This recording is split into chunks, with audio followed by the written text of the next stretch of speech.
freaking loud. Hey everyone, it's Delaney. So today I'm going to be kind of walking you guys through the past few days in my life. So to give a little bit of a backstory, last summer I found this beautiful dress at Goodwill and it didn't really quite fit me great. It was really long, it was a really awkward length, like right at the knees, which I'm not a big fan of. So I, at the time, really was just like, okay, I'll just bring it to the tailor and get it hemmed. The dress itself cost me, I think it was $3, maybe $2. So I was like, it's fine, you know, to get it hemmed, that's not a big deal. So anyways, I brought it to the tailor and she ended up taking too much off. I asked for, you know, a certain length and it ended up being too short. And it's, as someone who I tend to lean a little bit more modest. I don't like when things are too short, it makes me uncomfortable. When I'm bending over, I don't want to have to worry about my underwear being shown. So the dress itself was too short and it looks, when I'm standing up, it actually looks fine. It looks normal, but as soon as I start to bend or any type of movement is really when it's obvious that, oh, be careful. That's the dress that's gonna fly up in the wind, you know?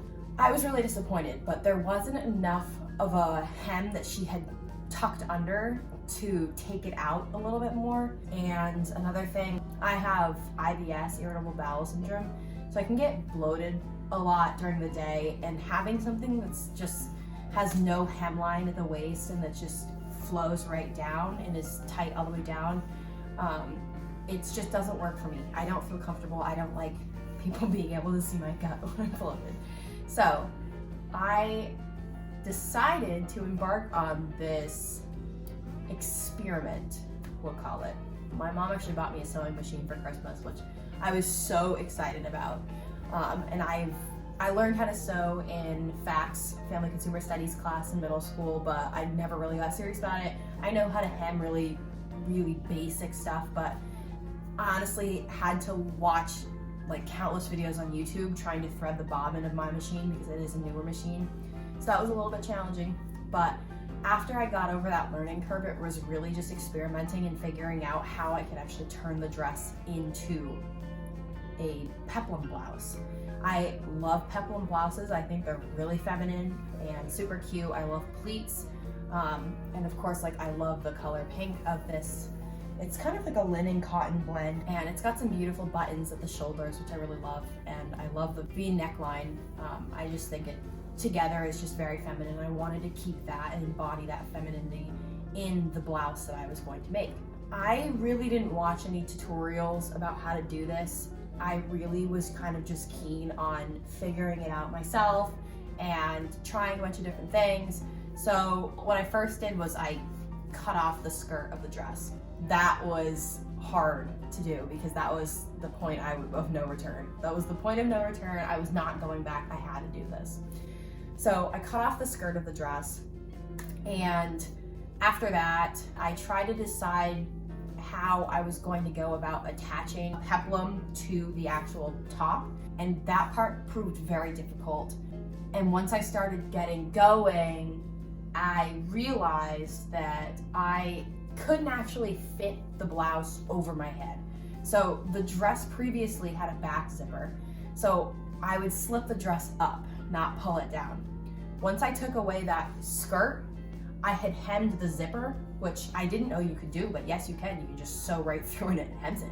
But anyways, after that zipper was cut, there wasn't enough to pull all the way down for me to get over my shoulders. So basically, anyone with boobs or just shoulders, actually anyone with shoulders, really couldn't get it over their head. So that was a big setback for me because I thought, oh, I'm just gonna create the blouse, the bottom, and then I'm gonna be done. No, this took an entire day to try to figure out how to fix it. So I ended up going with the side zipper, which I thought was going to be the end-all solution. And how hard is it to put in a zipper? Well, the problem is that this fabric is double-sided. So whoever had made the dress had sewn in a liner, which kind of complicates things because the liner isn't sewn at the same part as the hem of the linen, the outer part of the fabric, and it was just a complete mess to try to figure out. So needless to say, it took me an entire day to just figure out how to put the zipper in. I was stupid and cut the fabric on accident in the liner, so I ended up going to Joann Fabrics to get a zipper. Came back, zipper wasn't even the same color. It was more of a salmon pink, whereas the one in the back is a baby pink.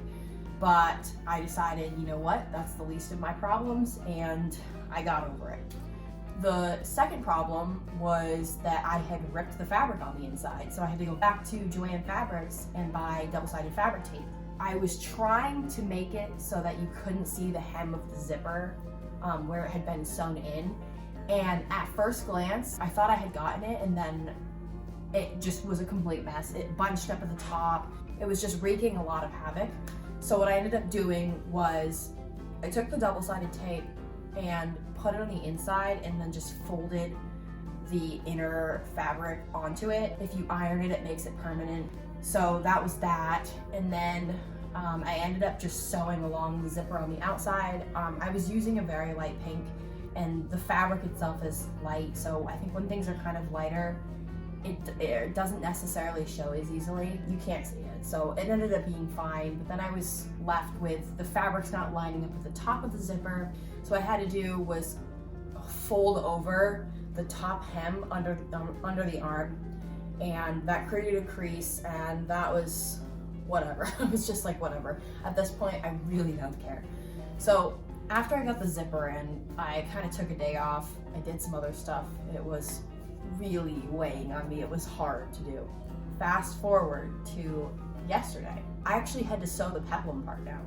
So one thing to mention is that the peplum part is actually the very bottom of the dress that I cut. I kept the bottom hemline because I thought that would be easiest.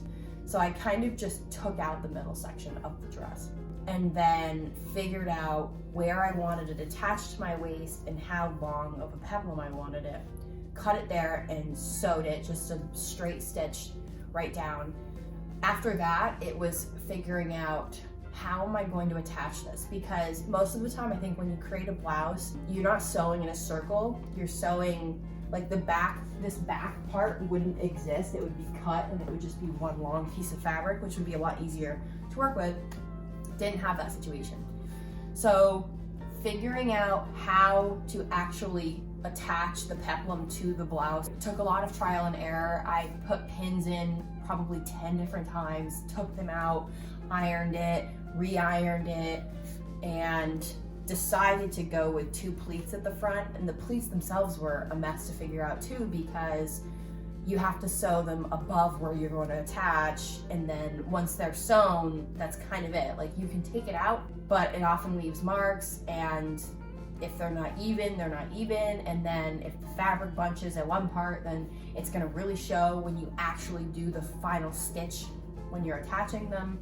So it was messy for sure. Getting the back part and figuring out how much fabric I needed at the back was extremely difficult. This blouse is still very difficult to put on.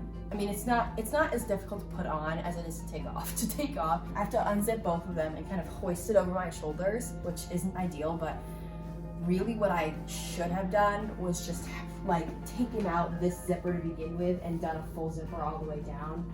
I wasn't really thinking that through. I think that probably would have been the best thing, so that it would just either stop at the bottom and give like a few inches of leeway, or just go all the way down and have it just be a zip up blouse from the back.